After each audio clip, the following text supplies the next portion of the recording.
I'm Constable Scott Mills. I'm the Toronto Crime Stoppers Community Youth Officer. I'm a Toronto Police Officer, and the title that I have in Toronto Police is a Legal Graffiti Art Coordinator.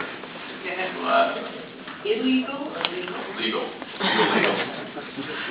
Thanks a lot for letting me talk today. I appreciate your timeliness. I have to get out of here to go to a press conference for a missing girl, which is what I do. I talk to youth about how to anonymously report information to the Community-Run Crime Stoppers program, which is a registered charity designed to provide an anonymous vehicle to the public to prevent and solve crimes. And I stress the word prevent in order to have the young people, many of whom you're going to hear from today, to trust that line, to call in or a tip or go online and give a tip or text message a tip right from their iPhones, right at a BMX bike park or a community center or a school.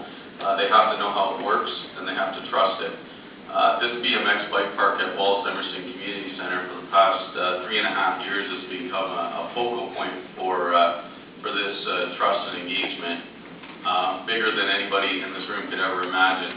And it's because of following it on social media, video sharing sites like YouTube, Facebook, and now Twitter. And this park's been followed in video format with the kids' voices for about 3 years.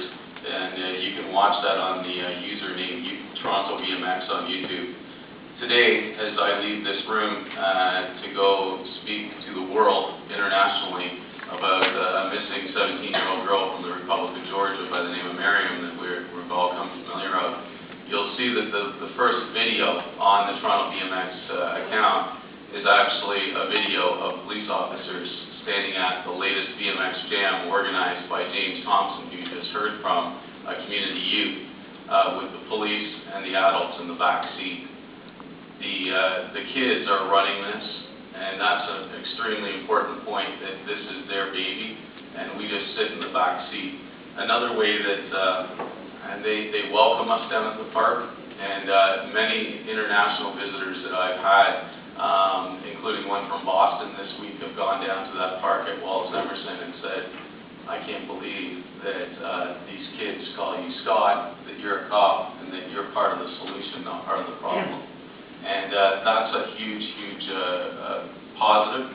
The other positive is when you go down to the park, somebody that's not familiar with the graffiti culture might say, oh my God, this place is full of illegal graffiti. The graffiti that you're looking at on those ramps have actually been done at events on pieces of plywood that become sheets for the ramps.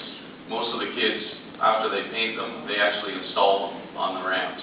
If not them personally, it'll be other riders and people that install them, and their word goes around the world at international recognized events like Toronto BMX Jam.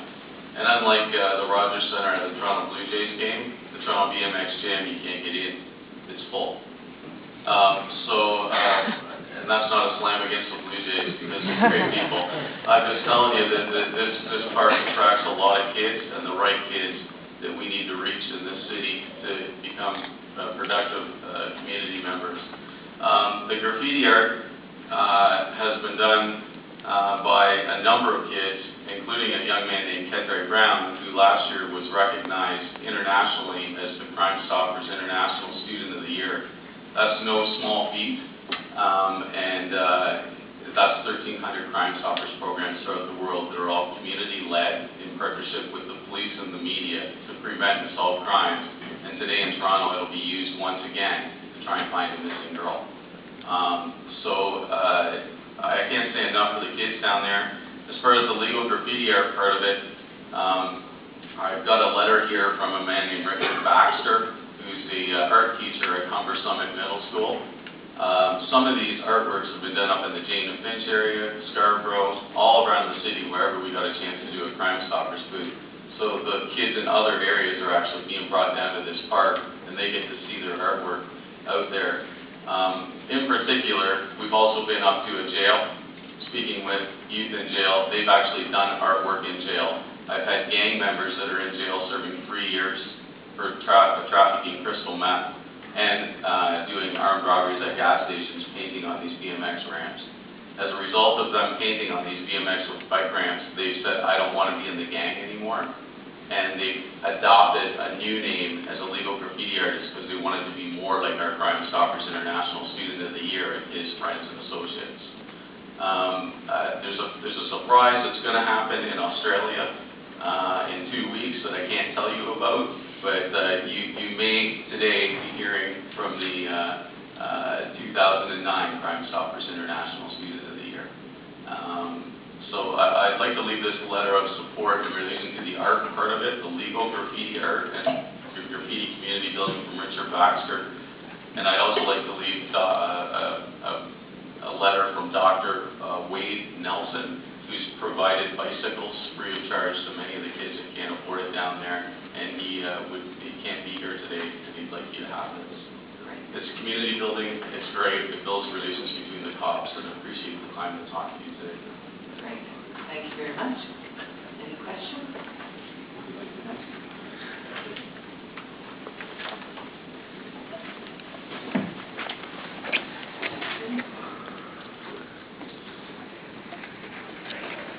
And after Jackson is Jason.